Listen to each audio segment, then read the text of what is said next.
কেউফালে গুজৰি গুমৰি আহিলে বান উটুৱাই নিলেহি গাঁওখন সুখৰে ঘৰখন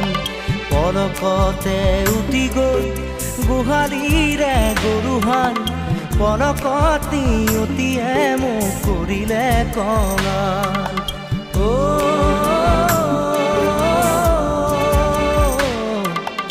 উটুৱাই নিলেহি গাঁওখন সুখৰে ঘৰখন কেউফালে গুজৰি গুমৰি আহিলে বান উটুৱাই নিলেহি গাঁওখন সুখৰে ঘৰখন পলকতে উটি গৈ গোহালিৰে গৰুহাল পলকত নিয়তিয়ে মোক কৰিলে কঙাল